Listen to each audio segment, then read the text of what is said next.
The stairwell was narrow and a little dusty.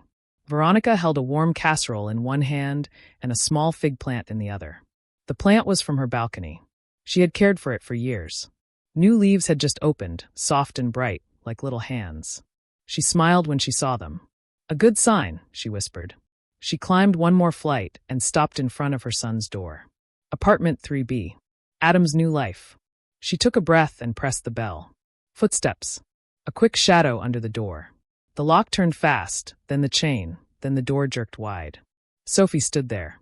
She was in a worn sweater with flour on the sleeve. Her eyes looked tired, as if she had been awake before dawn. Maybe baking. Maybe worrying. The hallway light made a pale circle around her face. "Why did this nosy relic show up?" she snapped. The words hit Veronica like a cold splash. Not because they were cruel, but because they were so fast. A habit, not a thought. Veronica did not move. She kept her hands steady. She knew anger. She knew fear, too. She had taught teenagers for 30 years. Sometimes the loudest voice was the most afraid. "I brought dinner," Veronica said softly. "And a plant, for blessing the home." Adam stepped into the doorway behind Sophie. He would not meet his mother's eyes. His cheeks were red. His mouth opened and closed. He looked like a boy who had lost his place in a book. "Sophie," he muttered. "Don't." Veronica smiled a little, to be kind, and stepped inside when Sophie moved just a fraction. The living room smelled like cardboard and cinnamon. Boxes were stacked against the wall, some open, some not. A bright, unopened doorbell camera sat on a coffee table beside a receipt. By the window, a small lockbox hung from the bars, the kind with a code. Extra folded linens waited by the door, neat and ready. Little signs. Little stories.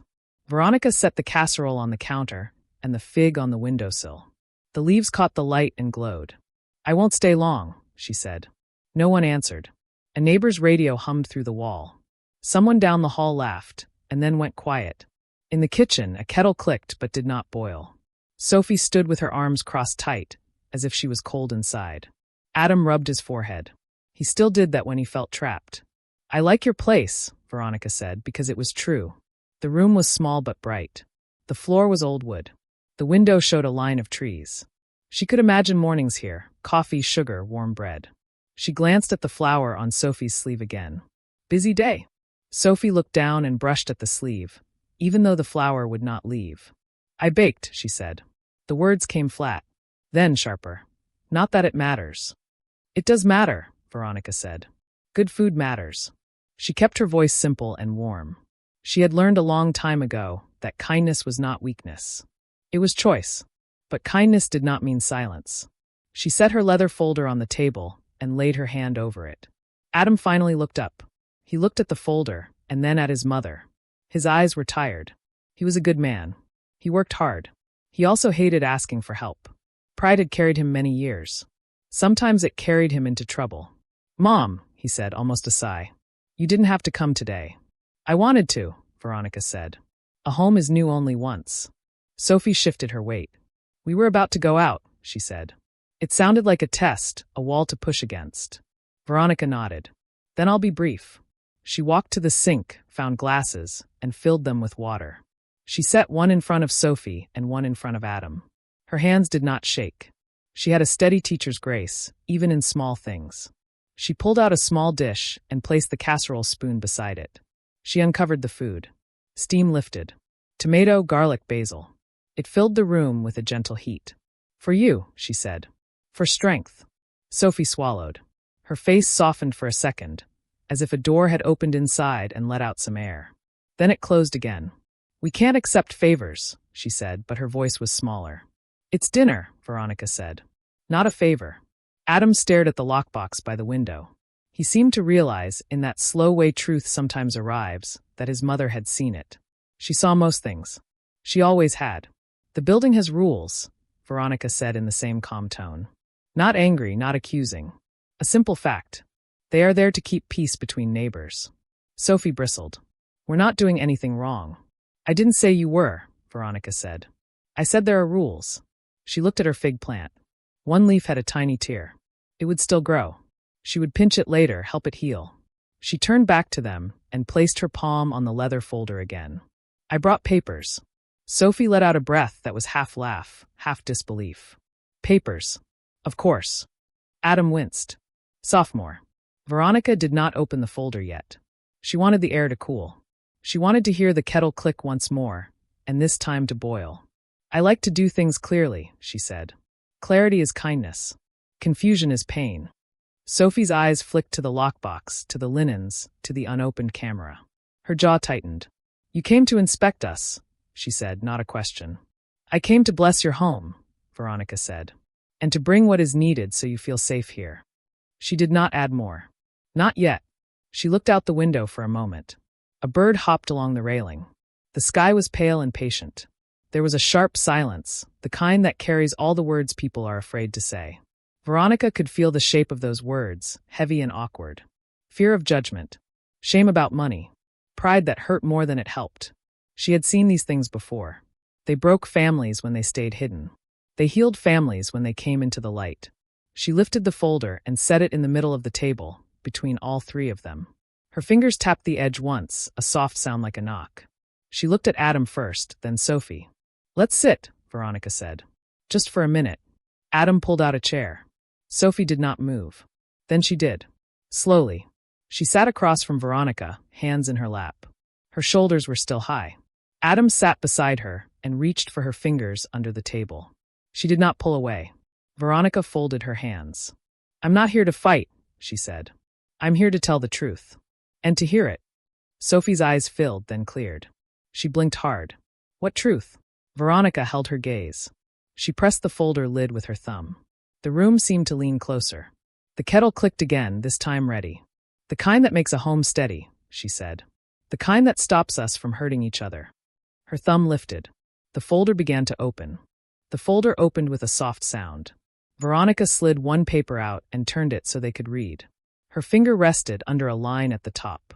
Owner of record, Veronica Reed Living Trust. Adam stared. Sophie's mouth opened, then closed. The room went very still, like the air had stopped moving. You're the landlord? Sophie asked. The words came out thin. Yes, Veronica said. I bought this building 12 years ago. Adam knows I own some property. He asked me not to say which building. He wanted to stand on his own feet. I respected that. Maybe I kept quiet for too long. Adam pressed his fingers to his eyes. I'm sorry, he said, voice rough. I thought I could handle everything without you. I didn't want Sophie to think I was still a child. Sophie looked from Adam to Veronica. Her face changed, anger, then confusion, then something like hurt. So when I worried about rent, she said slowly, and when I said the landlord was cold and didn't care, I was talking about you. You were talking about me, Veronica said. She kept her tone kind. But I do care. That is why I am here. Sophie took a step back and leaned on the counter. Her hands shook a little. Why didn't anyone tell me? Adam answered before Veronica could. Because I was proud, he said. Because the bakery is early and messy and sometimes late on bills. Because I thought if I kept quiet long enough, it would all work out and I wouldn't need help. I didn't want you to think I married you and brought my mother with me. Sophie looked down at the flower on her sleeve again. And I said something ugly at the door, she whispered. I am sorry for that. She swallowed. I felt judged before you even spoke. I didn't come to judge, Veronica said. I came to bless your home. And to bring clear things so you feel safe. She tapped the folder. Clarity is safety. Her eyes went to the window. We have to talk about the lockbox. Sophie's chin lifted. We only let people stay on weekends, she said. It helps with costs. We tell them to be quiet. We wash everything after. I respect hard work, Veronica said. But the building's rules do not allow short-term rentals. The HOA warned me last week. When guests come and go at midnight, your neighbors lose sleep. When keys sit in a lockbox, strangers can find them. If something goes wrong, the owner is responsible. That is me. Sophie looked sick. I didn't know the warnings came to you. They do, Veronica said. And fines come to me first. We will handle them as adults. But the lockbox must go today. Adam nodded quickly. I'll take it down now. After we talk, Veronica said gently. Running won't help. We have to stand still and be honest first. She slid out another paper. Right now, the lease is only in Adam's name. I plan to add you, Sophie, after a proper meeting. I do this with every new family. It protects everyone. If we sign today, you will be on the lease. That means you are safe here. It also means we agree on rules. Sophie's eyes filled again. I wanted to be on the lease, she said in a small voice. I wanted to feel like I really live here, not like a guest waiting to be sent away. I know, Veronica said. No one should feel like a guest in their own home. The kettle finally boiled. The sound broke the tightness in the room. Adam stood and poured water into mugs as if the simple act could hold them all together. He brought tea to the table. The steam rose in little white curls. Sophie wrapped both hands around her cup. I grew up in a house where my mother counted everything, she said, eyes on the steam. How many minutes I was late. How much salt I used. Every time Veronica smiled, I thought, here it comes, the grading. I hit first so I wouldn't be hit. Veronica nodded, slow and thoughtful. Then we will make a home where no one is graded, she said. Only guided. Adam let out a breath, like someone who had been underwater for too long. I should have told the truth from the start, he said. About the building. About the money. About the weekends. Veronica looked at her son with love and a little sadness. Pride is heavy, she said. You carried it a long time. Put it down now. He nodded. I will. Veronica pulled one more document partway from the folder, then stopped. It was in a sealed envelope with a simple label, Path to Ownership. She pressed it back in. Not yet. We have two paths, she said. One is shouting, hiding, and fear. The other is calm, rules, and trust. The second path is slower at the start, but it leads to a real door. Sophie wiped her cheeks with the back of her hand and tried to smile. What are the rules? Simple, Veronica said. First, honesty about money. If a bill is late, we say it. If help is needed, we ask. No secrets. Second, no more short-term rentals. The lockbox goes today. Third, respect at the door. No shouting ever. We treat family like guests and guests like family. Fourth, your name goes on the lease today, Sophie. Fifth, if we keep peace and follow the rules for 6 months, we talk about the future again. Adam swallowed. What about the fines? We will make a small, clear plan, Veronica said.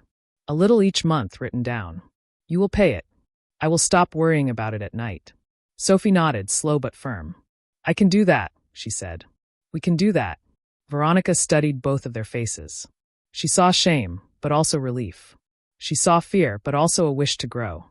She had seen these looks many times. On students on the first day of a hard class, on parents after a meeting, on herself in a mirror after her husband died.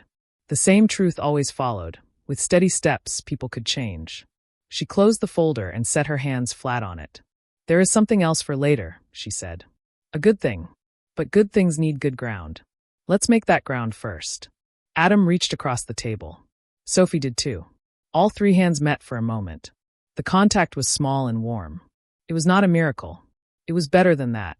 It was a choice. Outside, a bus passed. Somewhere above, a child laughed. The room seemed to breathe again. Tea? Veronica asked. They drank. No one rushed. When the cups were empty, Adam stood and walked to the window. He unhooked the lockbox, held it for a second, then set it quietly on the table beside the unopened doorbell camera. He looked at his mother. After we sign, he said. After we sign, Veronica agreed. She reached for a pen. The pages waited. The air felt different now, still careful, but open. Not fixed, not broken. Ready. And on the table, under Veronica's calm hand, the sealed envelope waited too. The papers waited on the table. Veronica clicked her pen. Adam and Sophie sat close, their shoulders almost touching. They looked tired, but they did not look away anymore. We will keep this simple, Veronica said. Simple is strong. She slid the lease addendum forward. This adds Sophie to the lease today. It lists both of your names. It lists the rules we agreed on. Read it once. Ask anything. Adam read first. His lips moved a little, like when he studied as a boy. Sophie read next. She traced one line with her finger. No short-term rentals. No lockbox. Quiet hours 10 p.m. to 7 a.m. She looked up. I understand, she said. We broke trust. We will fix it. Good, Veronica said. We fix things by doing, not by wishing. Adam signed. His hand shook, but he signed clean. Sophie signed after him. Her name looked careful and neat. Veronica signed last. She folded the paper into a blue sleeve and wrote the date on the tab. The small, real sound of order settled in the room. Next, Veronica took out a one-page repayment plan. The HOA sent 2 fines, she said. They total $300. We will pay $50 each month for 6 months. No late fees. No drama. Just a calendar reminder and proof of payment. I will email you a receipt each time I receive it. Sophie nodded. Thank you for making it small, she said. Small as possible. Small is how big starts, Veronica said. Adam cleared his throat. I want to fix the money part too, he said. Not just the fines. I want to be open. He turned his phone so Sophie could see a budgeting app. I made a simple sheet for the bakery and the apartment. I'll share it with you. Every Sunday night we will review together. Sophie blinked hard, then smiled, small but true. Okay, she said. Every Sunday. No hiding. Veronica watched them. Warmth moved through her like tea on a cold day. She had hoped for this. Not the pain, never the pain, but the choosing. She placed her palm on the folder where the sealed envelope rested unseen. Not yet. A message pinged on Sophie's phone. Sophie winced. Another weekend request, she said. Someone wants the place for 2 nights. We should cancel. Do it now, Veronica said. Quick is kind. Sophie typed a clear note. We can't host. Building rules do not allow short stays.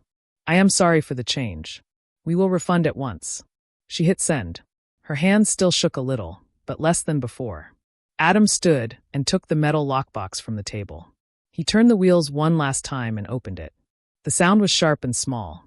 He emptied the keys into a drawer, then closed the lockbox and set it aside. After this, we install the doorbell camera, he said. It is for our safety, not for guests. That is allowed, Veronica said. Place it facing the hall. Not into other homes. Put a note to let neighbors know it records. A soft knock came. The door opened a crack. An older woman with short gray hair peered in. Everything all right? She asked. I heard voices earlier. Adam went to the door. Hi, Mrs. Collins, he said. We are fine. We were loud. We are sorry. Mrs. Collins glanced at Veronica, then at Sophie. I'm glad, she said. Welcome, dear, she added to Sophie. If you ever run out of sugar, I'm in 3C. Sophie's face warmed. Thank you, she said. I might come by. I bake. Mrs. Collins smiled and left. The hall grew quiet again. In that small moment, the building felt like a home, not just walls and rules. They moved to the kitchen. Veronica washed 3 cups and set them to dry. Her hands were steady.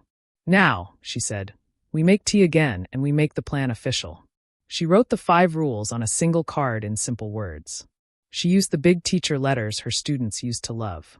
Tell money truth fast. No short stays. No lockbox. Respect at the door. No shouting. Sophie on the lease. 6 months calm, review future. She stuck the card with a magnet to the fridge. A house forgets fast, she said. A fridge remembers. Sophie laughed softly. My mother used to put notes on the fridge too, she said. But they were warnings. This one feels like a handrail. A handrail is what we need, Veronica said. They ate the casserole in small bowls. The room smelled like garlic and basil again, and also like relief. While they ate, Veronica asked kind, practical questions. How early do you start at the bakery? 4 a.m., Sophie said. I proof the dough. Adam joins at 6 and does the books, then boxes orders. What is hardest? Guessing how much to bake, Sophie said. Some mornings we sell out. Some mornings the trays look back at me. What is best? When a child presses their nose to the glass, Sophie said, and her whole face changed. When they point and their eyes say yes before their mouth does. Veronica listened. She took a small notebook from her bag and jotted ideas. You need a sign for pre-orders, she said. You need a small card with your hours. You need a table by the door with your story. Why you bake. People buy bread. They also buy meaning. Adam nodded. I'll make the sign tonight. We can print cards at the shop. They cleared the dishes together. It felt easy, like a rhythm they had known before and could know again. After, Adam pulled out a basic lease copy from the printer in the bedroom. He stapled it to the addendum, then scanned both with his phone and emailed them to Sophie and Veronica. Done, he said. No more secrets.